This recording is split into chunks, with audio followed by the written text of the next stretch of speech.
CTS 시청자 여러분, 안녕하십니까? 우리 사회의 이슈들을 기독교의 시선으로 들여다보는 CTS 뉴스 W, 새롭게 진행을 맡게 된 최진영입니다.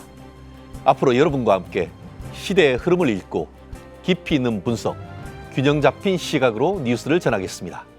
CTS 뉴스 W, 여러분의 삶 속에서 희망과 믿음을 나누는 통로가 되도록 최선을 다하겠습니다. 시청자 여러분의 기도와 성원 꼭 부탁드립니다. 최근 교회 합병이 화제입니다. 한때 실패의 상징처럼 여겨졌던 교회의 합병, 이제는 총회 차원에서 매뉴얼까지 만들어질 정도로 공식 논의의 영역에 들어왔는데요. 오늘은 교회 합병의 현 주소와 함께 왜 지금 매뉴얼이 필요한지, 또 법적으로 어떤 위험과 대안이 있는지 한번 짚어보도록 하겠습니다. CTS 보도국 이현지 기자 나와 있습니다. 어서 오십시오. 안녕하십니까. 네, 먼저 상황을 한번 짚어보죠. 교회 합병 실제로 얼마나 많은 겁니까? 네, 수치부터 따져보자면 2024년 한 해 예장통합교단 안에서 22개 교회가 합병을 했습니다. 이제 한 해에만 있는 예외적인 숫자가 아니라 이제 교단 자체에서도 피할 수 없는 구조적 현상으로 인식되고 있다는 신호로 해석됩니다. 또 예장합동총회에서도 지난해 목회자 수급 콘퍼런스에서 교회 합병을 공식 의제로 다루고 있습니다. 그렇군요. 그러면 이번에 예수교 장로회 통합총회에서 총회 차원의 매뉴얼까지 나왔다는 말씀이네요. 네, 그렇습니다. 올해 예장통합총회에서 교회 합병 매뉴얼을 공식화했는데요. 의미가 큰 거는 이 매뉴얼을 단발성으로 제작한 것이 아니라 107회기부터 3, 4년 동안 꾸준히 거쳐서 체계적으로 준비됐다는 점입니다. 그러니까 수년간의 전문가들, 교회법과 또 우리 사회법에 관한 전문가들이 모여서 나름대로 이렇게 하면 된다라는 모범의 어떤 규율을 만든 것 같군요. 그렇다고 하면은 현장의 반응은 좀 어떻습니까? 네, 매뉴얼이 공개된 이후에 여러 교회에서 이 합병 매뉴얼을 받을 수 있냐 문의가 쇄도한 걸로 알고 있습니다. 그만큼 현장에서는 기준이나 이런 가이드가 꼭 필요했던 것으로 해석됩니다. 사실 합병 이러면은 변호사한테 익숙한 거 아니겠습니까? 네. M&A 뭐 이런 부분인데 변호사인 제가 봐도 이 합병은 재산권 그리고 또 행정 이런 부분들이 아주 복잡한 그런 절차인데 이번 매뉴얼에는 핵심적으로 어떤 내용들이 들어있죠? 네, 크게 세 가지 단계로 길잡이 역할을 하고 있는데요. 먼저 1단계는 사전 준비 단계입니다. 부채, 자산, 은퇴금 등 재정 상태를 확인하고 서로 투명하게 공개하는 단계가 이 실사 과정이 포함되어 있고요. 2단계 결의 및 행정 단계는 가장 중요한 합병 기본 합의서를 작성하게 됩니다. 이제 각 교회에서 공동의회를 구성하고 이 공동의회에서 재적 과반 출석, 또 출석자 3분의 2 이상의 찬성을 요구해서 이후 노회에 교회 합병을 공식 청원하게 됩니다. 3단계는 이제 안정화 단계인데요. 청원이 올라오고 나서 노회에서 합병위원회를 따로 구성한 뒤에 부동산 등기라든지 행정 처리를 완료하고 또 예장통합 합병 매뉴얼에 따르면 합병 이후에 이제 3년간 정착할 수 있도록 지원금을 지원하는 방법도 이번 합병 매뉴얼에 설계돼 있습니다. 그렇군요. 그러니까 시작부터 끝까지 알파와 오메가를 다 담고 있네요. 네, 그렇습니다. 변호사인 저도 M&A 같은 걸 했을 때 비춰보면은 상당히 절차가 비슷한 것 같은데 법률가 입장에서 볼 때 사실 가장 위험한 부분이 재산 문제 아니겠습니까? 맞습니다. 실제로 교회 합병은 단순한 세상법 그러니까 민법상의 협력을 넘어서 법적으로 봤을 때는 이른바 비법인 사단의 해산, 재산 이전 뭐 이런 행위로 일련의 행위로 볼 수 있을 것 같은데요.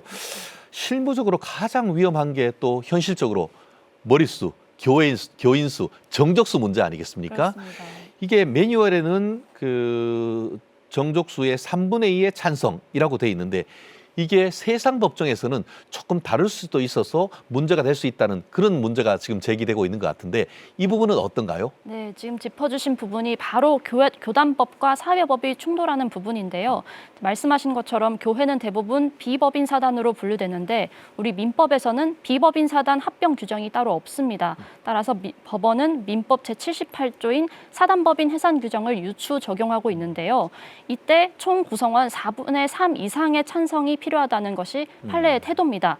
그런데 이제 이번에 공개된 예장 통합 매뉴얼은 교단 헌법에 따라서 3분의 2 이상 동의로 규정을 하고 있습니다.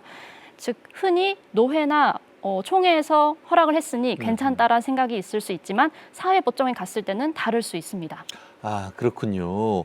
그래서 최근에 이런 그 교회 합병과 관련돼서 문제가 된 이른바 새봉천교회 사례가 계속 언급되는 것 같은데 이 사례는 문제의 핵심은 무엇인가요? 네, 말씀하신 것처럼 새봉천교회는 구성원 정족수뿐만이 아니라 고가의 예배당 부지 소유권, 또 당회 구성과 주도권, 은퇴 목사 예우 문제까지 세 가지가 복합적으로 충돌하면서 2015년 합병된 이후 10년 넘게 지금까지도 지위 확인 소송 중에 있습니다. 이 새봉천교회에 대비해서 비교적 합병에 건강하게 안착한 사례들을 보면 공통점이 좀 있는데요. 어떤 게 있을까요? 네, 대부분 권력 구조가 단순화됐다는 아하. 점입니다. 기독교 한국침례회 소속 남부 사랑하는 교회 같은 경우에는 장애인 교회와 또 우리가 통상적으로 생각하는 일반적인 교회가 통합된 사례인데요. 이제 장애인 교회 특성상 당회라든지 임원이 따로 없기 때문에 합병 과정에서 당회 구성이나 권력 구조에 충돌되는 부분이 없었습니다. 또 이제 담임 목사 중심으로 재산 문제라든지 여러 절차들을 리더십이 하나로 통일이 되어서 비교적 안정적으로 합병이 될 수 있었습니다. 반면에 새봉천교회를 다시 한번 비교해 보자면 은퇴 목사, 또 새 당회, 그리고 새 담임 목사까지 세 개의 권력축이 충돌하면서 합병 이후에도 누구에게 최종 결정권이 없었던 상태였습니다. 그래서 이게 교회 법정이 아닌 세상 법정에 와서 있었던 것이고 그런 문제까지도 다 고려를 해서 이번 총회에서 아마 매뉴얼을 만든 것이 아닌가 그런 생각이 드는데요. 그러면 이쯤 되면은 꼭 합병만이 답일까? 라는 의문도 드는데 현장에서는 어떤 목소리가 나오고 있죠? 네, 핵심은 애초에 분쟁이 일어나지 않도록 서로의 필요 조건이 정확히 맞는 교회를 찾는 것이 중요할 것 같은데요. 먼저 첫 번째로 말씀드릴 사례는 사실상 목사 청빙을 통해서 실질 통합에 나선 교회입니다. 익산에 있는 한 교회는 건물은 있는데 담임 목사를 청빙하지 못해서 예배 공동체가 사실상 와해될 처지에 놓인 교회가 있었는데요. 또 인근에는 반면에 임대 계약 만료를 앞두고 공간을 잃게 된 목사와 성도들이 있었습니다. 그래서 이 교회가 함께 이렇게 합쳐져서 사실상 목회자 청빙이라는 우회로를 통해서 목회자를 중심으로 성도들이 자연스럽게 이동한 사례입니다. 또 다른 대안은 법적 실체를 유지한 채 자매 결연이라든지 연합 모델로 두 교회가 사역만 공유하는 방식입니다. 지금 기독교 한국 침례회 총회장인 최인수 목사는 현재 도시교회인 공도중앙교회, 농촌교회인 덕봉교회를 동시에 담임을 하고 있는데요. 이거를 동농상생목회라고 부르더라고요. 그래서 이 모델은 한 교회가 다른 교회를 흡수하거나 이제 통합하는 것이 아니라 각 교회의 법적 재정적 구조를 독립체로 유지하되 인력과 사역을 연합하는 구조로 운영되고 있습니다. 이야, 정말 우리가 모르는 사이에 정말 교회에는 상당히 많은 이런 그 움직임이 있었네요. 결국 지금 말씀해 주셨던 이런 방식은 교회에 있어서의 어떤 재정적 분쟁을 차단하면서도 사역의 시너지를 낼 수 있는 그런 좀 장점이 있는 것 같은데 오늘 말씀을 들어보니까 교회 합병이 더 이상 어떤 감정이나 선의로만 해결할 문제는 아닌 것 같아요. 네, 그렇습니다. 절차의 하자는 신앙으로 덮을 수는 없잖아요. 교회 합병은 법과 구조에 설계돼야 하는 만큼 또 법 절차가 까다로워서 걱정하시는 목회자들도 다수 있지 않습니까? 서둘러서 각 교단에서 이제는 합병 매뉴얼을 준비해야 되지 않나 싶습니다. 아, 그렇군요. 오늘 좋은 말씀 너무 감사하고요. 이현지 기자, 오늘 브리핑 고맙습니다.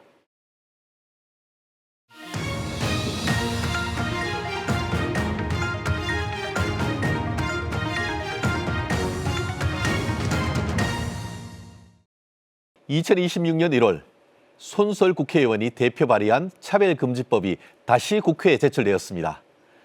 차별금지법은 성별, 장애, 나이, 종교, 인종 등 다양한 이유로 발생할 수 있는 부당한 차별을 막고 모든 사람이 존엄과 권리를 존중받을 수 있도록 하자라는 취지를 담고 있습니다.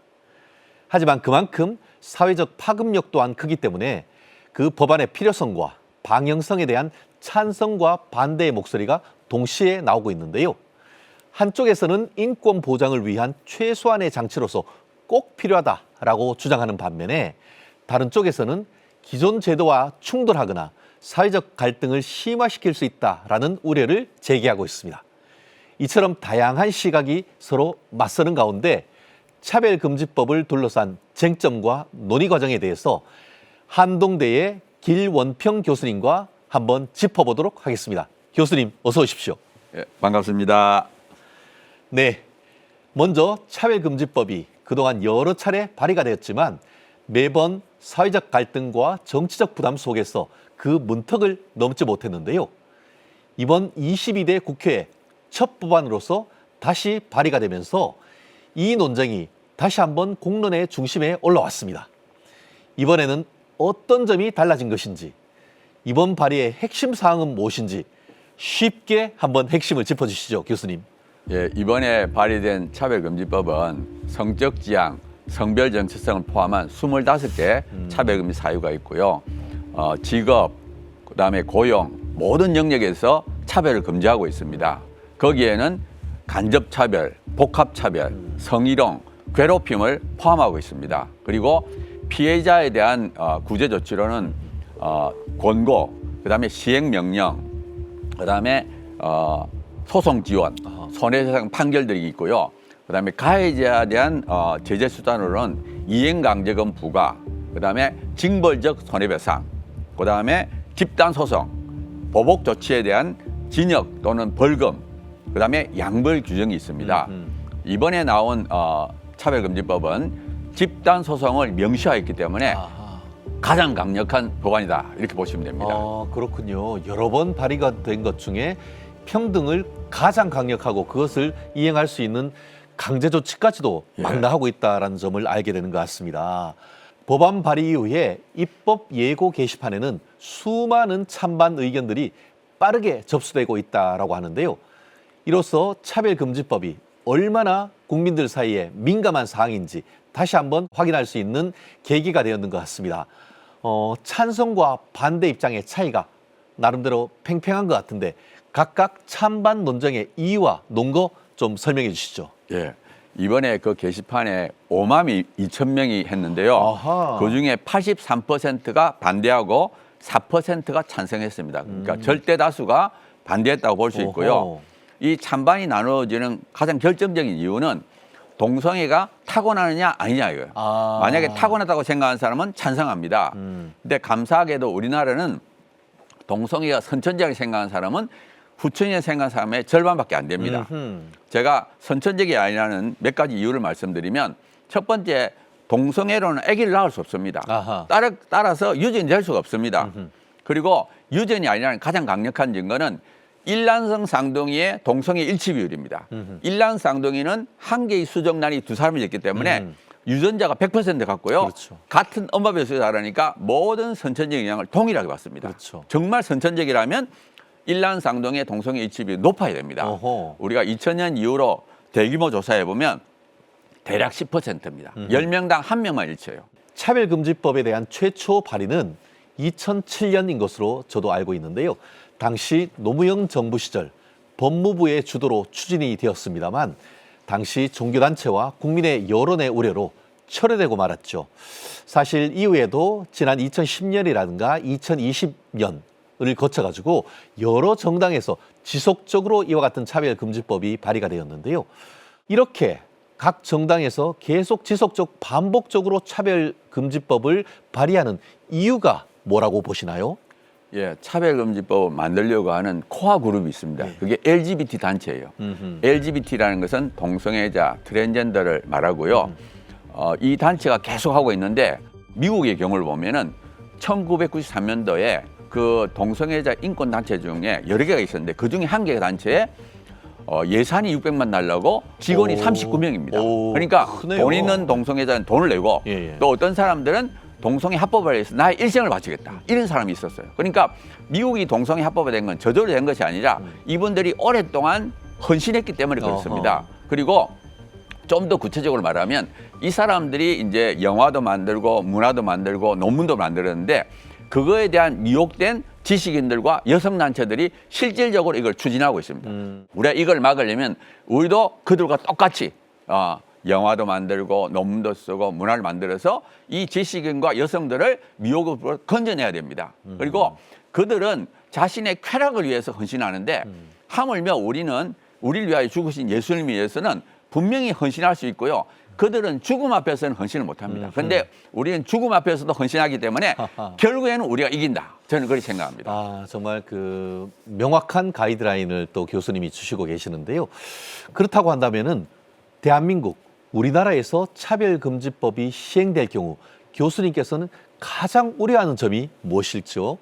저는 이제 차별금지 통과되면 유치원부터 동성애와 성전환을 정상이라고 가르쳐야 됩니다. 그로 인해서 청소년 LGBT가 증가하게 됩니다. 제가 예를 들면은 미국 캘리포니아에서는 2016년도부터 동성애와 성전환을 정상으로 가르쳐라 이렇게 했습니다. 그 결과 어떻게 됐느냐?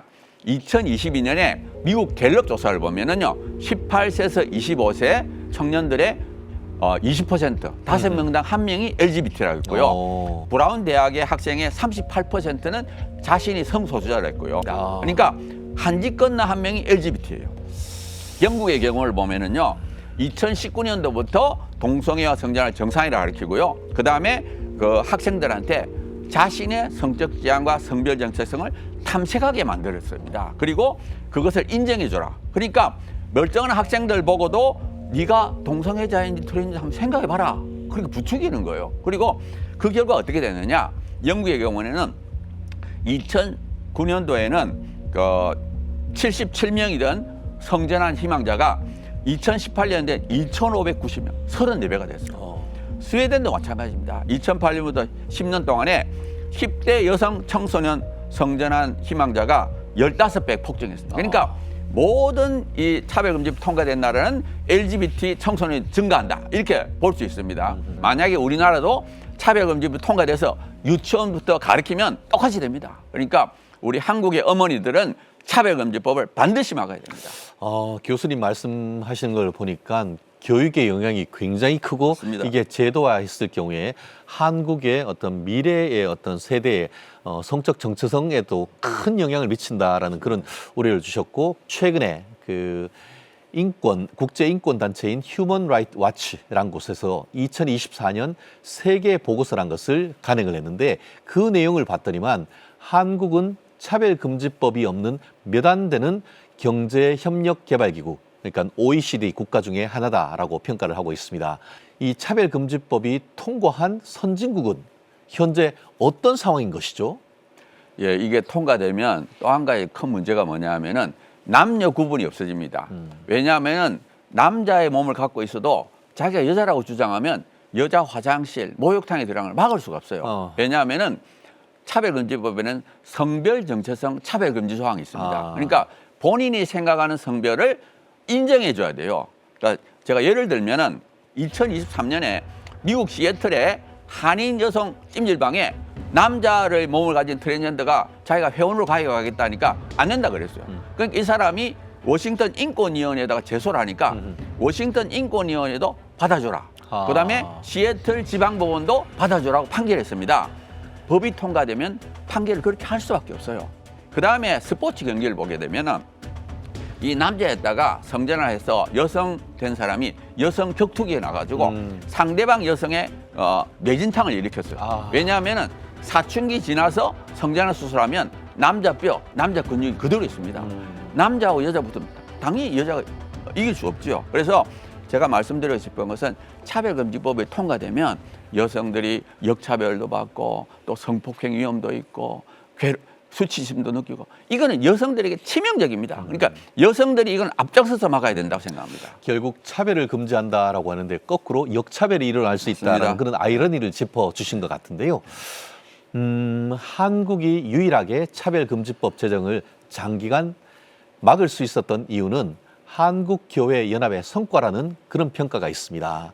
한국교회가 차별금지법을 반대에 앞장서는 핵심적인 이유는 무엇이라고 생각하십니까, 교수님? 예, 맞습니다. 이 차별금지법은 한국교회가 단일 목소리를 내기 때문에 막고 있습니다. 근데 서구의 경우에는 왜 이걸 못 박았냐 하면 서구에는 자유주의 신학이 들어왔어요. 그리고는 성경을 하나님 말씀으로 인정하지 않게 됐습니다. 그렇기 때문에 성경에 분명히 동성애는 죄라고 했는데도 불구하고 서구의 일부 교회가 이 동성애를 정상으로 인정하게 만드는 차별금지법을 찬성한 거예요. 그러니까 이 찬성하는 교회, 반대하는 교회가 나눠지니까 아무 힘이 없죠.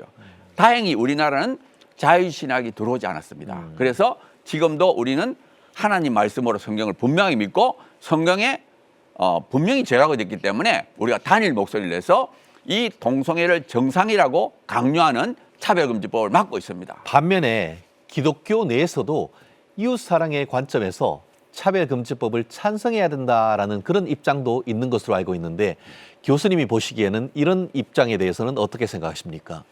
우리 기독교인들은 하나님 말씀 안에서 행동해야 됩니다. 사랑과 공의가 균형을 이루어야 돼요. 그렇기 때문에 우리는 죄인을 사랑하지만 죄를 용납할 수는 없습니다. 그렇기 때문에 이 차별금지법은 동성애를 정상이라고 말하기 때문에 이거를 찬성할 수가 없어요. 그래서 진정한 사랑은 뭐냐? 이 동성애자들을 사랑하고 배려하지만 그러면서도 이 동성애는 죄라는 걸 깨닫게 해서 거기서부터 나오게 만드는 것이 진짜 사랑입니다. 한국은 2007년부터 19년째 막고 있습니다. 그래서 사실은 서구에 있는 크리스찬들이 부러워하고 있어요. 그러니까 우리가 계속 막아야 됩니다. 왜냐하면 서구는 쏘가서 넘어갔거든요. 동성애는 타고났다. 그다음에 차별하면 안 되지 않느냐. 그런 우리가 긍휼의 마음을 자극해가지고 서구에 있는 기독교가들 다 넘어갔어요. 그러니까 이제는 어떻게 할 수 없죠. 근데 지금 서구에서는 점점 깨어나고 있습니다. 누가 깨어나고 있느냐? 여성 스포츠 선수들. 그러니까 여성 학부모들이 깨어나고 있습니다. 그래가지고 얼마 전에 미국에서는 남성, 여성 두 가지 성별밖에 없다 그랬고요. 영국의 대법원은 여성은 생물학적 여성만 인정한다. 이거 밝혔어요. 예. 그러니까 이제 서구가 점점 돌아오기 때문에 우리가 끝까지 버티고 있어야 됩니다. 우리나라가 정말 거룩한 방파제고 우리나라가 무너지면 전 세계 희망이 없습니다. 한국의 기독교인들은 사명을 갖고 이 싸움을 싸워야 됩니다. 저는 살아계신 하나님께서 우리 한국을 선택하셔서 이 전쟁에 앞장서고 있다. 그리고 살아계신 하나님이 분명히 우리를 통하여 승리하실 것이다. 그리고 우리나라가 전 세계를 올바른 길로 인도하실 것이라고 생각합니다. 그래서 한국의 크리스찬들이 좀 앞장서서 용기를 내시기 바랍니다. 네. 대한민국이 거룩한 방파제다라는 교수님의 말씀이 귀에 쏙 들어오는 것 같습니다. 결국 우리가 고민해야 될 지점은 진정한 차별은 무엇인가 하는 질문이 아닐까요? 단순히 법과 제도의 문제를 넘어 일상생활 속에서 누군가가 배제되거나 존중받지 못하는 순간 바로 그것이 차별의 본질일 수가 있겠죠. 그렇기 때문에 진정한 차별을 막고 우리 모두가 존중받는 사회를 만드는 일에 마음을 함께 모았으면 좋겠습니다. CTS 뉴스 W 오늘은 여기까지입니다. 저출생과 동성애, 이단, 이주민, 글로벌 이슈 등 한국 교회가 주목해야 될 진짜 뉴스로 다시 찾아뵙겠습니다. 시청해 주신 여러분 고맙습니다.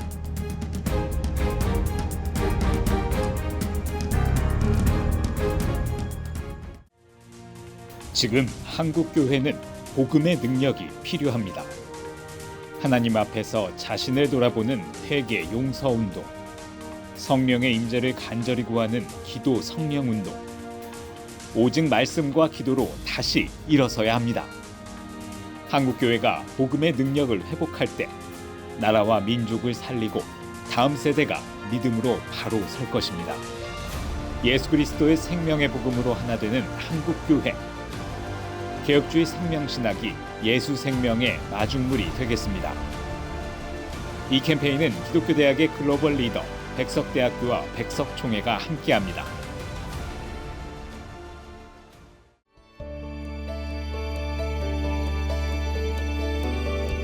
백만인 기도운동에 새롭게 참여하신 분들입니다.